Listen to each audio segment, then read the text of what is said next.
जय हिंद साथियों। आज हम बात करेंगे कीलेट संकुल की। कीलेट संकुल एक उपसंयोजक यौगिक होता है। इसमें किसी द्विदंतर या बहुदंतर लिगेंड के दो या दो से अधिक दाता परमाणु एक ही धातु आयन से जुड़कर के चक्रीय संरचना वाला यौगिक बनाते हैं।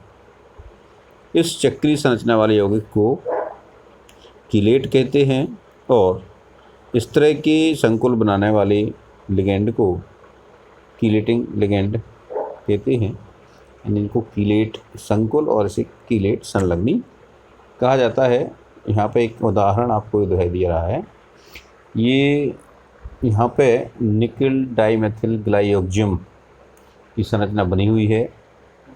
यहाँ पे देखिए, यहाँ पे दो डाइमेथिल ग्लाइऑक्जिम लिगेंड निकल से जुड़े हुए हैं और ये जुड़ करके चक्रीय संरचना बनाते हैं। यहाँ पे देखिए दो रिंग बन रही है। यहाँ पे एक ये चक्रीय संरचना बन रही है और दूसरी ये चक्रीय संरचना बन रही है। तो जब इस तरह की चक्रीय संरचना बनती है तो ये यौगिक होते हैं वो कीलेट कहलाते हैं। और ये जो कीलेट यौगिक हैं वो सामान्य संकुलों की तुलना में अधिक स्थायी होते हैं।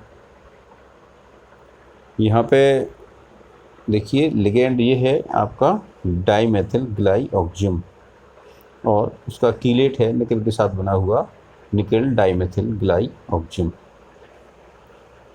इस तरह के और भी संकुल होते हैं, जैसे कॉपर का संकुल है। इसमें दो एथिलीन डाइमीन लिगेंड जुड़ कर के कीलेट बनाते हैं। जैसा कि आप जानते हैं एथिलीन डाइमीन को शॉर्ट में हम EN से दिखाते हैं। एथिलीन डाइमीन की जो संरचना होती है वो इस तरह होती है। इस तरह हम याद कर सकते हैं। एथिलीन क्या होता है? CH2 डबल बॉन्ड CH2 ही होता है ना एथिलीन। यदि हम इसमें एथिलीन में हम दो एमीन समूह जोड़ दें तो डबल बॉन्ड हट जाएगा इसका। इस तरह से जो यौगिक बनता है ये कहलाता है एथिलीन डाइमीन। ये कॉपर के साथ जुड़ करके एक कीलेट बनाता है। इसकी संरचना इस तरह होगी। देखिए हम इसको साइड में लिख दें क्या।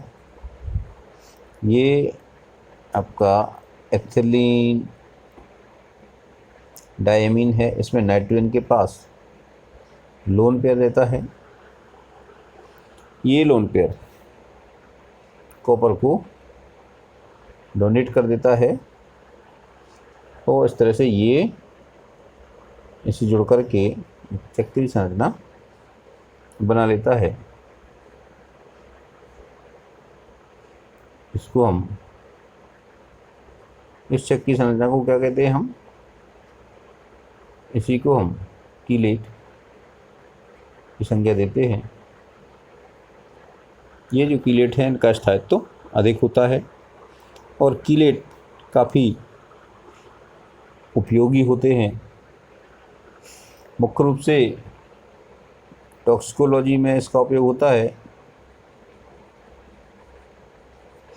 टॉक्सिकोलॉजी यानी विष विज्ञान। जब शरीर में कोई धात्विक विष पहुंच जाता है तो उसमें कीलेटिंग लिगेंड इंजेक्ट कर देते हैं। तो जो कीलेटिंग लिगेंड है वो लिगेंड उस धातु परमाणु को अपने से बांध लेता है और वो नॉन टॉक्सिक हो जाता है, यानी वो जहरीला नहीं रहता है।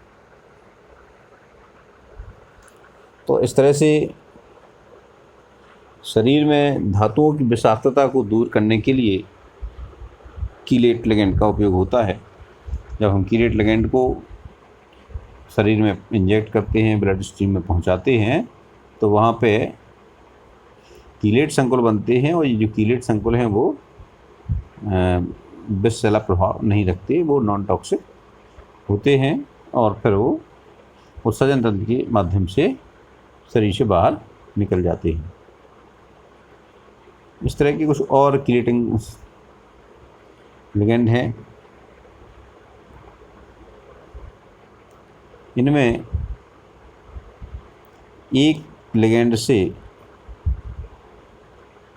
कितने परमाणु यानी कितने ज़्यादा परमाणु धातु से जुड़ते हैं, वो इनकी जो संख्या होती है उसको डेंसिटी या दंत्रता कहते हैं। यहाँ पे जैसे हम इसकी एथिलीन डाइमीन की दंत्रता देखें तो कितनी है, 2। यहाँ पे दो दाता समूह यहाँ पे इससे जुड़ रहे हैं, तो ये इसकी डेंसिटी या दंत्रता कहलाएगी। तो यहाँ पे एथिलीन डाइमीन की दंत्रता क्या है, 2 है। इस तरह से